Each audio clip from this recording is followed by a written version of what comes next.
Vous êtes-vous déjà demandé pourquoi les célébrités changent de nom après être entrées dans l'industrie? Comment Hollywood a aidé à façonner Marilyn, Audrey, Joan, Judy et tant d'autres en légende?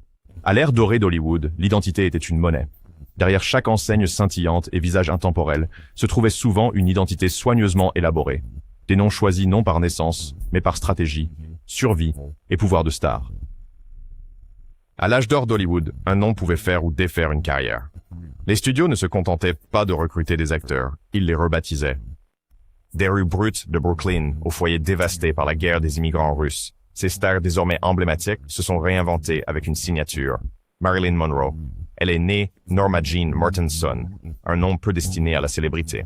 En 1946, Norma Jean, alors âgée de 20 ans, utilisait son nom de femme mariée, Dougherty. Le dirigeant de studio Ben Lyon pensait que Dougherty avait trop de prononciation et ne ressortait pas sur une affiche de film. Norma Jean elle-même a suggéré Monroe, le nom de jeune fille de sa mère, en hommage à ses racines familiales. Lyon, se souvenant de la star de Broadway Marilyn Miller, a proposé Marilyn pour capturer le même attrait blond. La combinaison a fonctionné. Fox a brièvement envisagé des alternatives comme Claire Norman et Carol Lind. Mais Marilyn Monroe a été choisie comme nom de scène qui éclipserait bientôt son ancienne identité.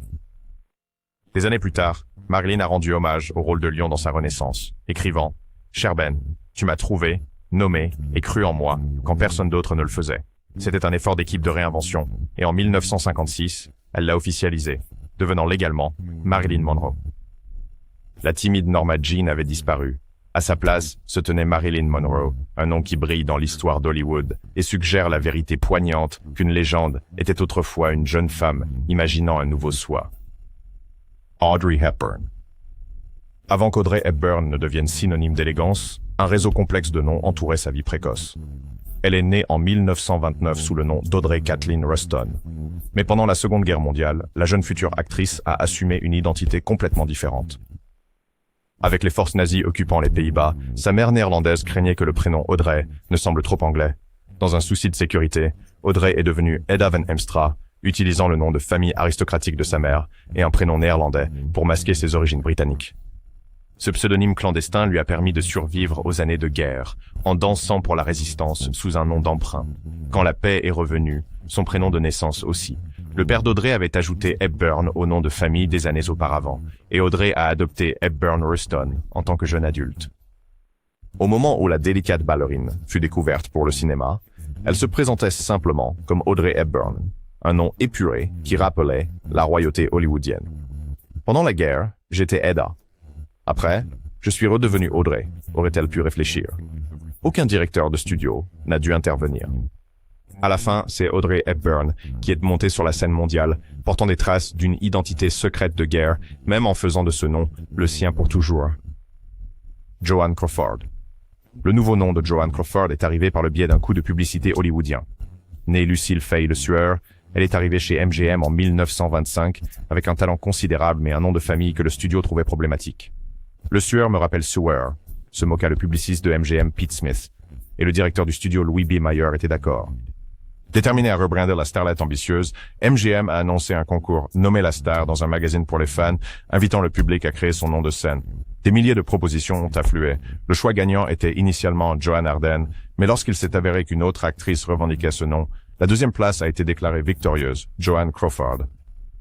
Lucille Le Sueur s'est réveillée pour découvrir que son nom avait été effacé et remplacé par un autre choisi par vote populaire. Elle n'était pas ravie. « Je déteste le nom Crawford. Il ressemble à Crawfish », a admis Joan plus tard, se plaignant que même sa prononciation préférée était ignorée. Mais avec ces réserves est venu un avantage inattendu. J'aimais la sécurité qui accompagnait le nom, a-t-elle concédé, reconnaissant que l'investissement du studio dans Joan Crawford signifiait un chemin vers la célébrité. Et en effet, sous ce nom, elle s'épanouit en tant que vedette des années 1930. Joan Crawford est devenue l'une des icônes de Hollywood, un personnage si convaincant qu'il est facile d'oublier qu'une jeune femme nommée Lucille a un jour occupé sa place. Le nom né d'une astuce publicitaire a pris sa propre vie, tout comme l'actrice indomptable qui y répondait. Judy Garland. Un éclat de rire d'un public de vaudeville a été le catalyseur du célèbre nom de Judy Garland. Elle a commencé sa vie sous le nom de Frances Ethel Gum, une fille née dans le Missouri qui se produisait avec ses sœurs aînées comme les sœurs Gum. En 1934, le trio parcourait le pays, ravissant les foules. L'entrée en scène de l'artiste George Dressel maître de cérémonie du spectacle de Chicago. Sentant que Gum manquait de la grâce qu'une enfant star méritait, Jessel encouragea le groupe à adopter un nom plus attrayant. Plusieurs histoires d'origine ont circulé sur ce qui se passa ensuite. Selon l'une d'elles, les sœurs admirèrent le personnage de film Lily Garland et prirent Garland comme nouveau nom de famille. Une autre version mentionne que les filles rendaient hommage au critique dramatique Robert Garland, ou que Jessel plaisantait en disant « elles étaient plus jolies qu'une guirlande de fleurs ». Quoi qu'il en soit, à la fin de l'année 1934, les sœurs Gum étaient officiellement devenues les sœurs Garland. La jeune Frances avait encore besoin d'un prénom adapté. Inspirée par une chanson populaire de Hoagy Carmichael de l'époque, elle choisit Judy pour sa simplicité joyeuse. Ainsi, à seulement 12 ans, Frances Gum se transforma en Judy Garland, un nom aussi éclatant qu'un marquise. George Jessel ne se lassait jamais de s'attribuer le mérite. « C'est moi qui ai nommé Judy Garland, se vantait-il des années plus tard, expliquant que Frances Gum n'était pas le genre de nom qu'une grande actrice aussi sensible devrait porter. Alors nous l'avons appelée Judy Garland. Cependant, cela s'est fait. Le nouveau nom lui convenait parfaitement. Bientôt, la voix de Judy éblouissait les dirigeants de MGM et en 1939, elle portait Garland au firmament cinématographique dans Le Magicien d'Oz. La fille au nom qui déclenche des rires s'était réinventée en une légende, dont le nom ne serait plus jamais moqué, Rita Hayworth. Quand Rita Hayworth a fait ses premiers pas sur le grand écran, Hollywood a découvert une talentueuse interprète latina nommée Margarita Carmen Cancino. Au milieu des années 1930, la jeune Margarita Cancino a obtenu des rôles mineurs en tant que danseuse exotaque, souvent aux côtés de son père né en Espagne. Mais en 1937, après avoir signé avec Columbia Pictures, le chef du studio Harry Cohn a jugé son apparence et son nom trop méditerranéens, craignant qu'elle ne soit cantonnée à des rôles de étrangère limités. La solution, la transformer en sex symbole américaine. Avec la pression de son premier mari manager également, Cohn a insisté sur une transformation complète. Les cheveux noirs de Jay de Rita ont été éclaircis en auburn, et sa ligne de cheveux basse a été douloureusement remontée par électrolyse, pour lui donner une apparence plus anglo-européenne. Ensuite est venu le nom. Le nom de famille de Margarita, Cancino, semblait trop espagnol au studio, alors Cohn et son mari, Edward Judson, ont suggéré qu'elle prenne le nom de jeune fille de sa mère, Hayworth. Ainsi, Margarita Cancino renaît en tant que Rita Hayworth, mettant en avant ses origines irlandaises-anglaises et élargissant instantanément son attrait pour le casting. Même le prénom de Rita fut tronqué. L'actrice a plus tard reconnu se sentir déchirée par ce changement. Le prix de la célébrité était de renoncer à son propre héritage. Alors que sa peau était éclaircie et son nom anglicisé, elle naviguait entre son identité privée et sa persona publique. « Les hommes vont se coucher avec Gilda, mais se réveillent avec moi », a déclaré Rita célèbrement, faisant allusion au contraste entre son rôle le plus célèbre à l'écran et sa véritable âme. Gilda était un fantasme. Rita Hayworth était l'idéal façonné, mais sous tout cela restait Margarita, la fille de la danseuse espagnole. Néanmoins, le plan d'Hollywood a fonctionné. Sous son nouveau nom, Rita a gravi les échelons des années 1940 comme une star et pin-up de films comme Cover Girl et Gilda. Le nom Hayworth est devenu synonyme de glamour. Au final, le talent de Rita a brillé à travers tous les déguisements, mais sa transformation de Cancino à Hayworth reste l'une des réinventions les plus dramatiques de Tinseltown, Lauren Bacall. Lorsque Betty Joan Persky, âgée de 19 ans, arriva à Hollywood, le réalisateur Howard Hawks jeta un coup d'œil à cette nouvelle venue à la voix grave et sensuelle et décida que son nom ne convenait pas à son potentiel envoûtant. Betty avait déjà adopté le nom de jeune fille de sa mère, Bacall, mais Hawks estimait que Betty était trop ordinaire pour une étoile montante. Il lui fit signer un contrat personnel et décréta immédiatement un changement. Comme l'a raconté plus tard son futur mari, Humphrey Bogart, Howard Hawks, il n'aimait pas le nom Betty, alors il lui a donné le nom Lauren, de Richard Deezer Darius. Ainsi, Betty Bacall est devenue Lauren Bacall, sur la suggestion de Hawks, un nom plus sophistiqué qui évoquait le raffinement et le mystère. Hors écran, ses amis l'appelaient toujours Betty. Mais sur les enseignes et les affiches de films, Lauren Bacall avait une sonorité séduisante qui a contribué à lancer sa légende. Même son apparence à l'écrit plaisait aux décideurs. Les attachés de presse du studio adoraient le double L, et Bacall plaisantait plus tard en disant que, par pure chance, son nouveau prénom correspondait à ses initiales maritales. La clé résidait dans l'instinct de Hawks que Betty ne capturait pas la présence unique de cette jeune femme. En effet, dès son tout premier film, Lauren Bacall devint synonyme de charme envoûtant, son nouveau nom s'inscrivant dans l'histoire du cinéma. Elle serait toujours Betty pour ceux qui lui étaient proches, mais pour le monde, elle devint Lauren. À Hollywood, un simple changement de nom peut annoncer l'arrivée d'une icône, et ce fut le cas pour Lauren Bacall, Doris Day. À la fin des années 1930, une adolescente nommée Doris Mary Ann Kapoloff a commencé à chanter à la radio locale. Son talent était évident, mais pas son nom de famille. Kapoloff était un nom compliqué, qui ne s'intégrait pas facilement aux enseignes des boîtes de nuit. Quand elle décrocha un emploi de chanteuse avec le chef d'orchestre Barney Rapp, il suggéra immédiatement un changement. Rapp pensait que son nom de famille était trop long et encombrant pour attirer l'attention sur les enseignes, et il avait une inspiration bien précise en tête. Doris interprétait fréquemment une ballade jazz intitulée Day After Day, alors Rapp proposa à Doris Day comme son nouveau nom de scène. La jeune chanteuse hésita d'abord. Après tout, c'était le nom d'une chanson, pas d'une personne, et elle s'était toujours appelée Mary ou Franny dans sa famille. Mais finalement, elle accepta le changement. Selon un récit, en raison de la popularité de sa performance à la radio de Day After Day, elle a choisi de tirer parti de cette association, sélectionnant le nom Doris Day, un peu à contre-cœur.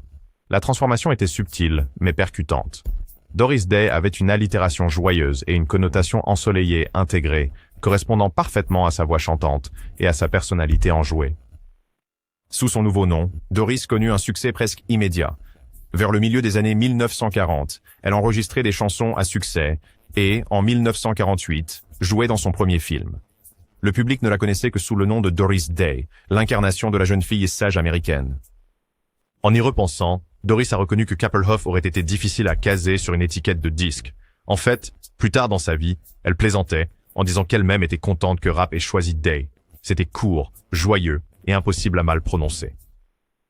Ainsi, Doris Day est née d'une chanson et de l'intuition d'un homme de spectacle avisé, portant une jeune chanteuse à des sommets sans précédent et devenant l'un des noms les plus aimés de l'histoire d'Hollywood. Ava Gardner. Contrairement à beaucoup de ses contemporaines, Ava Gardner n'a pas subi de changement de nom dramatique. Mais Hollywood a tout de même joué avec son identité de manière curieuse. Née Ava Lavinia Gardner dans la campagne de Caroline du Nord, elle est arrivée à Hollywood au début des années 1940 avec un nom qui, selon le consensus des studios, sonnait déjà séduisant. MGM a signé la magnifique jeune fille de 18 ans principalement en raison de son apparence, et ils n'ont vu aucun besoin d'inventer un nouveau surnom. Ava Gardner était bref, mémorable et portait une touche exotique sans aliéner le public américain, donc Ava a pu garder son nom de naissance. Pourtant, le studio a affiné son image d'autres manières. À son arrivée, la novice du Sud avec un accent chantant a été soigneusement formée. Des leçons de diction pour adoucir son accent de Caroline, des cours de théâtre pour ajouter du raffinement et des relookings pour amplifier sa beauté naturelle. Dans la presse, la publicité de MGM fabriquait parfois une histoire de fond pour la rendre plus mystérieuse. Un étrange communiqué de presse du studio a même affirmé que son vrai nom était Lucy Johnson et qu'Ava Gardner était le nom donné par MGM, une fausse information complète qui a trompé les fans pendant des années. En vérité, Ava Gardner était un tel nom cinématographique en soi, simple, rythmé et évocateur, qu'il n'avait besoin d'aucune altération.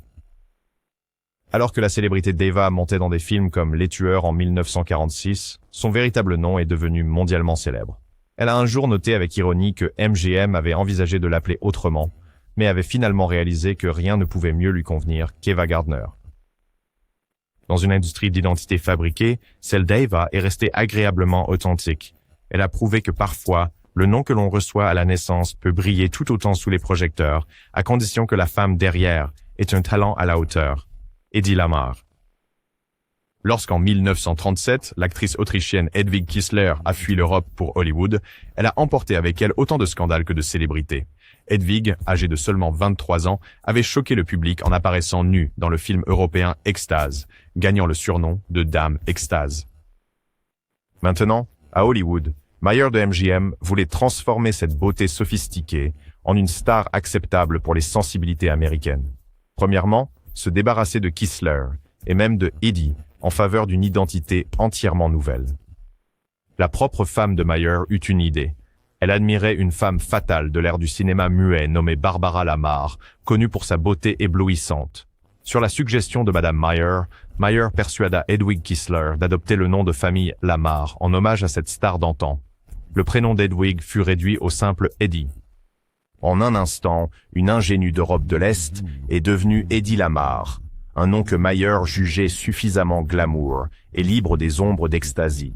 La raison était double, rendre son identité plus attrayante pour le marché américain et rompre symboliquement, enterrer le scandale.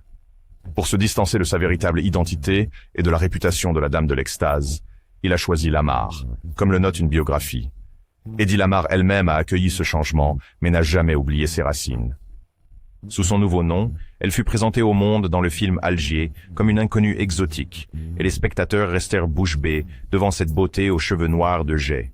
Le nom Eddie Lamar devint bientôt synonyme de séduction cinématographique et, ironiquement, de génie intellectuel. La personne connue sous le nom de Kistler a remarqué dans ses mémoires qu'Hollywood lui avait donné glamour et anonymat à parts égales. Eddie Lamar était à la fois un nom de star qui brillait sur les marquises et un voile qui permettait à une ancienne reine du scandale de se réinventer dans le pays des opportunités. Son audacieux passé européen fut éclipsé par l'éclat de son nouveau nom, Veronica Lake. En 1941, une actrice blonde et petite avec une coiffure mystérieuse, appelée Peekaboo, captivait Hollywood, mais pas sous son nom de naissance, Constance Ockelman. Les dirigeants de studio avaient de grands projets pour la jeune étoile de 19 ans et estimaient qu'un changement de nom dramatique poserait le décor. Le producteur Arthur Hornblow Jr. a découvert Constance travaillant dans de petits rôles et l'a choisi pour le film de l'époque de la Deuxième Guerre mondiale, I Wanted Wings. Il a décidé que cette grande opportunité nécessitait un nouveau nom à l'affiche. Le nom de famille de Constance avait déjà été modifié en Keane lors de précédents engagements de mannequinat, mais Hornblow voulait quelque chose de vraiment mémorable. Avec l'actrice, il a conçu le nom de Veronica Lake. Selon les propres souvenirs de Lake, elle a pensé d'abord au nom de famille, Lake, le trouvant frappant et simple. Il avait une mystique fraîche et liquide qui s'accordait parfaitement avec ses yeux bleus, calmes et translucides. Hornblow accepta. Quant au prénom, Constance se souvint de son enfance et choisit Veronica. Il se trouva que sa mère l'avait parfois appelée Veronica comme surnom. Ainsi, Constance Ockelman, Sharkin, s'est transformée en Veronica Lake, un nom que l'équipe marketing du studio adorait pour son imagerie poétique. Le meilleur nom synthétique dans le cinéma récemment créé est Veronica Lake, a déclaré le producteur David O. Selznick à cette époque, louant son originalité. Sous son nouveau nom, Veronica Lake est devenue une sensation du jour au lendemain. Ses films des années 1940 l'ont établie comme une icône du film noir, et le nom même de Veronica Lake est entré dans le lexique de la culture pop, évoquant une vision de cheveux blonds tombant sur un œil. Lake a écrit plus tard que changer de nom a aidé à changer sa chance. Je suis venu en Californie en tant que Constance Keane. Je suis devenu Veronica Lake du jour au lendemain. Bien que la réinvention ait été soigneusement orchestrée, il y avait une véritable contribution personnelle derrière.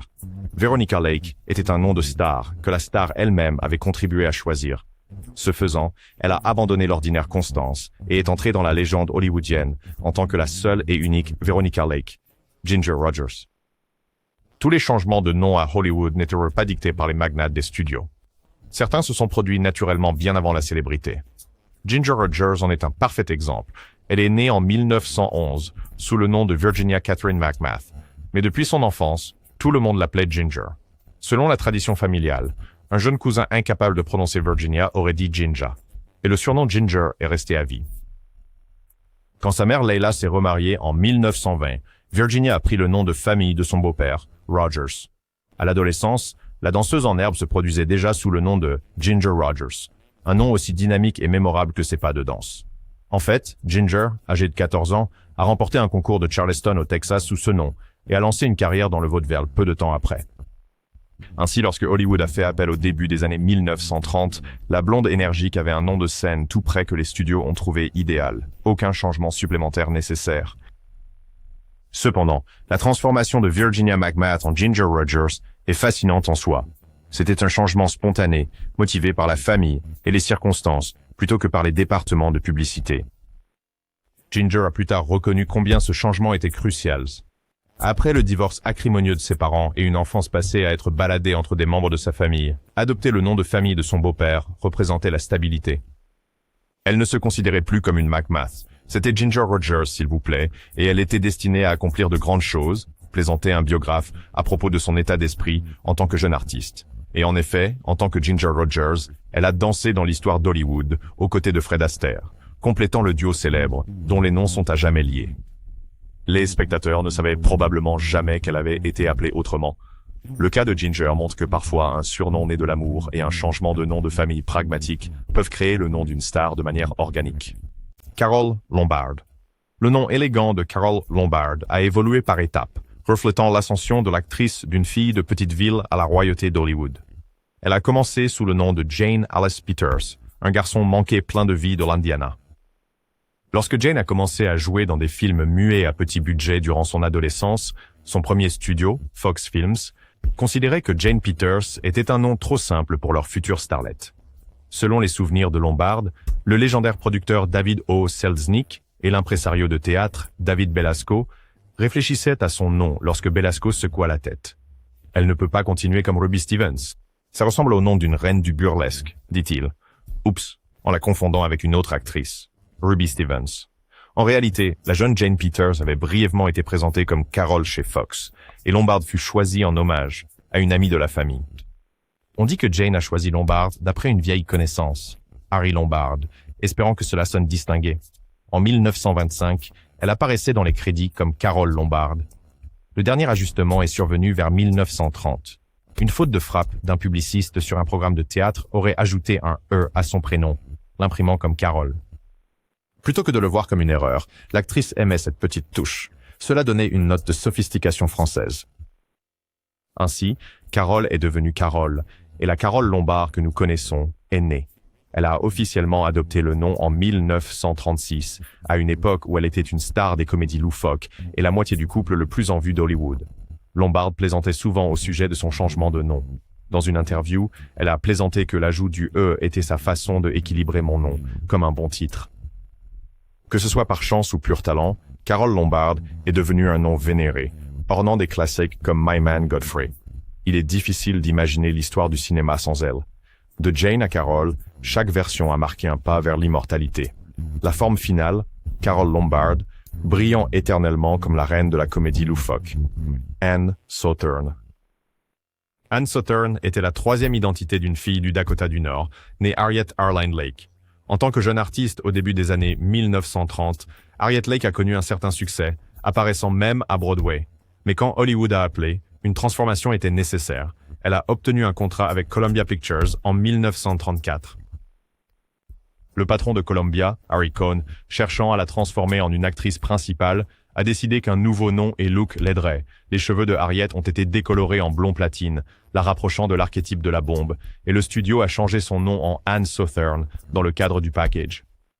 L'origine de Sothern est parfois attribuée au grand acteur de théâtre E.H. Sothern, lui donnant un nom de famille qui résonnait avec un prestige théâtral. Anne a été choisie pour sa qualité simple de fille d'à côté, en contraste avec des noms hollywoodiens plus élaborés. La transformation fut rapide. En 1935, les crédits de film indiquaient Anne Sothern à la place de Harriet Lake. Elle plaisantait plus tard en disant qu'elle ne savait plus vraiment qui était Harriet. En effet, sous le nom d'Anne Sothern, elle est devenue une figure incontournable des films musicaux et comédies de série B, trouvant finalement son rythme en tant qu'héroïne espiègle de la série de films Maisie chez MGM. Le changement de nom imposé par le studio a clairement porté ses fruits. C'était comme enfiler un nouveau costume. Soudain, j'étais Anne, a réfléchi Sothern dans une interview, notant comment ce changement avait renforcé sa confiance. Dans les années 1940, elle a même porté son nom adopté à la radio et à la télévision, jouant dans Secrétaire privé un personnage souvent appelé par son vrai nom, Susie Harriet Lake. Mis à part cette blague interne, le monde ne la connaissait que sous le nom d'Anne Sothern. Debbie Reynolds. Mary Frances Reynolds, âgée de 16 ans, n'avait jamais prévu de devenir une star de cinéma, et encore moins de répondre au nom de Debbie. En 1948, cette lycéenne enjouée de Burbank, Californie, a participé à un concours de beauté locale par hasard. À la surprise générale, elle a gagné. Mary Frances s'est vite vue proposer un contrat de film, mais le directeur du studio Warner, Jack L. Warner, a eu une demande immédiate. Perdre le nom composé démodé. Nous avons déjà trop de Mary et de Franny, aurait-il pu dire. Warner lui-même lui a donné le nom de Debbie, estimant qu'il était jeune, frais et facile à retenir. Ainsi, Debbie Reynolds est née d'un trait de plume d'un cadre de studio. Elle a fait ses débuts à l'écran cette même année et en 1950, MGM avait récupéré son contrat auprès de Warner Brothers, préparant Debbie à devenir une star de la comédie musicale. Dans les années suivantes, Debbie a ri de ce changement. J'étais Mary Frances à la maison, mais dès que je passais les portes du studio, je devenais Debbie. Et je suis restée Debbie, disait-elle, notant que même ses parents l'appelaient, finalement, par son nom de scène. Le changement rapide par Jack Warner était un petit changement qui réalisé une immense carrière. Debbie elle-même a reconnu que son nom d'origine n'aurait probablement pas tenu sur les affiches de théâtre, littéralement Lana Turner. La transformation de Lana Turner de la fure d'à côté à une sirène d'Hollywood a commencé par une rencontre fortuite et s'est terminée par l'idée originale d'un réalisateur pour un nouveau nom, né Julia Jean Mildred Frances Turner. En 1921, elle a acquis le surnom d'enfance Judy, mais Hollywood avait d'autres idées. Selon la légende, Judy Turner, âgée de 16 ans, buvait un coke dans un milk bar de Sunset Boulevard en 1937 quand elle avait été remarquée par le journaliste William Wilkerson, qui l'a référée à l'agent de talent Zeppo Marx. Bientôt, Judy fut présentée au réalisateur Mervyn LeRoy, qui fut frappé par sa beauté et l'engagea chez Warner Brothers pour un film à venir. LeRoy aimait tout chez sa nouvelle protégée. S'inspirant de son goût pour l'histoire, LeRoy suggéra Lana, inspirée par l'héroïne tragique Lana, dans un roman qu'il avait lu, ou peut-être simplement parce que cela sonnait sensuel et unique. Quant à un nom de famille, celui de Turner était fort et simple, donc il est resté. Ainsi, Judy renaquit en tant que Lana Turner. Le directeur de studio Winfield Sheehan approuva. Il aurait ajouté John au nouveau nom de Marion Morrison et donné son accord de la même manière à Lana Turner, trouvant cela accrocheur. Lana elle-même adopta la nouvelle identité avec une étonnante facilité. Son tout premier film la présenta sous le nom de Lana Turner, et cela fit effectivement oublier au public toute trace de Julia. L'attrait du nom était immédiat, court, exotique et juste un peu mystérieux. La publicité hollywoodienne présentait Lana Turner comme une nouvelle découverte, en omettant soigneusement qu'elle avait jamais répondu à un autre nom. Et en quelques années, grâce à des films comme Ziegfeld Girl et Le Facteur sonne toujours deux fois, Lana Turner est devenue l'une des plus grandes stars des années 1940. La fille qui avait été connue sous le nom de Judy pour ses amis était Lana pour le monde. Cary Grant. Pour inventer le charmant Cary Grant, Hollywood a transformé un ancien acrobate anglais du nom d'Archibald Leach en une icône intemporelle. Né et élevé à Bristol avec un nom qui ne suggérait guère un rôle de premier plan, Archie a lutté avec une enfance remplie de difficultés. Au début des années 1930, il parcourait le vaudeville américain sous le pseudonyme temporaire de Carey Lockwood, d'après un personnage qu'il avait joué à Broadway. Cependant, lorsque Paramount Pictures a remarqué le potentiel de ce Britannique grand et élégant, ils ont décidé que Lockwood et Leach étaient trop lourds pour le grand écran. L'exécutif de studio B.P. Schulberg a insisté pour un nom avec une touche américaine. Il a fourni une liste préapprouvée de noms de famille, et Archibald a choisi Grant. Avec ce seul ajustement administratif en 1932, Cary Grant est né. La transformation était à la fois pragmatique et symbolique. Archibald Leach était considéré comme trop étranger et maladroit pour l'amant romantique que l'Amérique désirait. En revanche, Cary Grant sonnait net, élégant et moderne. Un nom parfaitement adapté à une personnalité suave et cosmopolite. Plus tard dans sa carrière, Grant plaisantait. J'ai fait semblant d'être quelqu'un que je voulais être, et j'ai finalement fini par devenir cette personne. Ou bien il est devenu moi. Cette admission ludique résumait l'auto-invention délibérée qu'Hollywood exigeait. Avec son nouveau nom, Cary Grant a transcendé ses origines modestes et est devenu synonyme d'élégance et d'esprit dans le cinéma classique. Natalie Wood. L'enfant qui allait enchanter Hollywood sous le nom de Natalie Wood est né avec un nom du vieux monde, Natalia Nikolaevna Zakharenko. Née en 1938 de parents immigrés russes, la petite Natalia était affectueusement appelée Natasha à la maison, un nom plein de chaleur et d'héritage. Après que sa famille se soit installée en Californie pendant la Grande Dépression, son père anglisa leur nom de famille en Gurdin, dans l'espoir de meilleures perspectives. En étant toute petite, Natasha Zakharenko est devenue Natasha Gurdin, un nom qu'elle portait lorsqu'elle décrocha son premier petit rôle dans un film à l'âge tendre de 4 ans. En 1945, le réalisateur Irving Pitchell reconnut le potentiel unique de la jeune Natasha aux cheveux noirs. Convaincu qu'un nom à consonance plus américaine conviendrait mieux à sa carrière naissante, Pitchell proposa Natalie Wood. Il expliqua que Natalie était simplement la variante anglaise de Natalia, préservant une partie de son passé tout en offrant un nouveau départ. Le nom de famille Wood a été choisi en hommage à l'ami de Pitchell, le réalisateur Sam Wood, un clin d'œil à la parenté créative d'Hollywood. Sa mère, Maria, a accueilli le changement à bras ouverts, adoptant même le nouveau nom de famille pour elle-même. À l'âge de 7 ans, lorsque la nouvelle identité de Natasha apparut à l'affiche de Miracle sur la 34e rue, la transformation était complète. Natalie Wood s'éleva rapidement en tant que l'une des principales stars enfantines de Hollywood, un nom qui équilibrait parfaitement son héritage. Mal, Swains. avec l'élégance raffinée exigée par le grand écran. Bien qu'elle se souvienne en privé de ses racines comme Natasha, le monde entier la connaîtrait à jamais sous le nom de Natalie Wood. Kirk Douglas.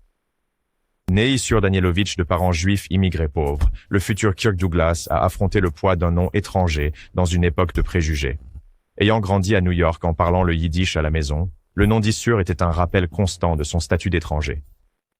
Pour s'assimiler et réussir en Amérique, il adopta d'abord le surnom Easy Dembski, une version modifiée du nom de famille que ses parents avaient utilisé de manière informelle.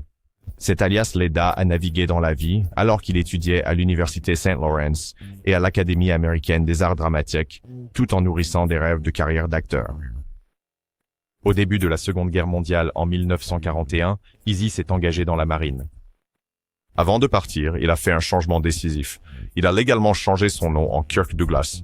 Il a ensuite admis « Je savais qu'Isur Danielovitch était trop juif pour Hollywood », reconnaissant que le nom d'origine aurait pu fermer des portes avant même qu'il ne mette pied sur un plateau de tournage. Le nouveau nom a été choisi pour sa force. Kirk offrait un début dur et percutant, tandis que Douglas était simple et mémorable. Après la guerre, soutenu par des amis comme Lauren Bacall, Kirk décrocha rapidement son premier rôle au cinéma. Alors que le public le regardait dans des films comme Champion et Le Gouffre aux Chimères, le nom de Kirk Douglas en vint à incarner un héros américain fort et viril. Malgré son attachement privé à ses origines et l'utilisation parfois ludique d'Easy au sein de sa famille, le personnage de Kirk Douglas était là pour rester. Un nom qui a redéfini le destin d'un homme dans le Hollywood du milieu du siècle. John Wayne. L'alchimie d'Hollywood a transformé un natif élancé de l'Iowa, nommé Marion Morrison, en cow-boy par excellence. John Wayne, en quelques instants. En 1930, le réalisateur Raoul Walsh a découvert Marion, âgé de 22 ans, un ancien joueur de football de l'USC, travaillant comme accessoiriste chez Fox Studios, avec un charme brut et non raffiné. Bien que Walsh admirait sa force désinvolte, il trouvait le nom Marion Morrison bien trop délicat pour les héros robustes et plus grands que nature qu'il envisageait pour le grand écran. En collaboration avec l'exécutif de Fox Winfield Sheehan, Walsh cherchait un nom qui résonnait avec la masculinité. S'inspirant de l'histoire américaine, Walsh a suggéré Anthony Wayne, en référence au célèbre général de la guerre d'indépendance, Mad Anthony Wayne. Sheehan l'a ensuite affiné en apportant John pour son impact monosyllabique solide, et ainsi, Marion Morrison a été rebaptisé John Wayne. Remarquablement, le jeune acteur n'était pas au courant du changement, jusqu'à ce qu'il voie son nouveau nom inscrit sur une affiche de film. Désireux d'embrasser son destin, il a rapidement transformé ce nom en une icône de la masculinité américaine robuste. Malgré l'échec commercial précoce de la piste des géants, le personnage de John Wayne a évolué régulièrement à travers des dizaines de westerns, se cristallisant finalement dans des classiques comme La Chevauchée fantastique. Dans des interviews ultérieures, Wayne a reconnu « Ce n'est pas le nom avec lequel je suis né, mais c'est le nom qui a fait de moi ce que je suis ». Cette déclaration a saisi l'essence de sa réinvention, d'un nom qui a transcendé ses origines pour devenir synonyme de ténacité et d'héroïsme américain durable. Barbara Stanwyck. Le voyage de Barbara Stanwyck a commencé lorsque Ruby Catherine Stevens est montée sur Broadway en 1926, seulement pour voir son destin modifié par le producteur David Belasco. Le nom original de la fille de chœur née à Brooklyn, Ruby Stevens, était jugé trop terre-à-terre, un reliquat plus adapté à une artiste de burlesque qu'à une actrice principale. Belasco, toujours visionnaire, feuilletait un ancien programme lorsqu'une actrice anglaise, nommée Jane Stanwyck, est apparue dans une pièce intitulée Barbara Frietchie. À ce moment-là, il a proclamé « Elle ne peut pas continuer en tant que Ruby Stevens, qu'elle devienne Barbara Stanwyck ». Ainsi, en empruntant le prénom de l'héroïne de la pièce et le nom de l'actrice, la nouvelle identité a été forgée. Ruby Stevens a accueilli le changement, consciente qu'un nom était un outil puissant dans l'arsenal de Hollywood. À l'époque où elle s'installe à Los Angeles en 1929, elle est connue sous le nom de Barbara Stanwyck, un nom qui dégage sophistication et promesse. Sa performance révélatrice dans Ladies of Leisure a confirmé que ce changement de nom était une brillante réussite. Le nom, avec sa cadence musicale, se prononçait facilement, apportant une aura de dignité même à ses rôles les plus durs. Bien que les journalistes demandaient parfois l'histoire réelle derrière son nouveau nom, Stanwyck entretenait malicieusement le mystère en déclarant simplement « C'est une combinaison de noms tirés d'un programme de théâtre. » Ulrich Pont. Au cours d'une carrière remarquable s'étendant sur 4 décennies et plus de 80 films, Barbara Stanwyck est devenue synonyme de force et de polyvalence, une étoile brillante dont le nom portait le poids d'un héritage légendaire. Sa transformation de Ruby Stevens à Barbara Stanwyck reste l'une des transformations les plus captivantes d'Hollywood. Inventions, Rock Hudson. La création de Rock Hudson est peut-être l'exemple le plus littéral d'Hollywood de la fabrication d'une star.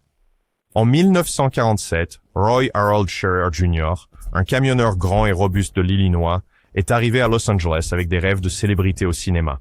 Ayant déjà changé son nom de famille de Scherer à Fitzgerald sous l'influence d'un beau-père, Roy s'est retrouvé sous la direction de l'agent artistique Henry Wilson, un homme réputé pour créer des noms de scène mémorables. Wilson croyait que Roy avait besoin d'un nom qui résonne avec force robuste et grandeur américaine. S'inspirant de la nature et de la géographie, Wilson choisit Rock pour évoquer la solidité du rocher de Gibraltar et l'associa à Hudson, inspiré par le puissant fleuve Hudson. Avec ce nouveau surnom, Roy Fitzgerald disparut, remplacé par le personnage de Rock Hudson, un nom aussi robuste et durable que l'homme lui-même. La transformation par Wilson ne se limita pas au nom. Il veilla à ce que les dents de Hudson soient conservées et à ce que ses manières soient polies à la perfection, le préparant pour une vie sous les projecteurs. Lorsque Rock Hudson a fait ses débuts en 1948, les attachés de presse des studios ont rapidement créé un récit de force robuste et de vigueur américaine autour de lui. Mesurant 1,93 m avec des traits ciselés, il est rapidement devenu le premier acteur de Universal dans les comédies romantiques et les mélodrames. Bien qu'en privé, Royce luttait avec le fardeau d'une identité fabriquée, le public adorait Rock Hudson comme l'incarnation du héros américain idéalisé. Le nom n'a pas seulement redéfini sa carrière, mais est devenu un symbole éternel du cinéma classique et du pouvoir de la réinvention.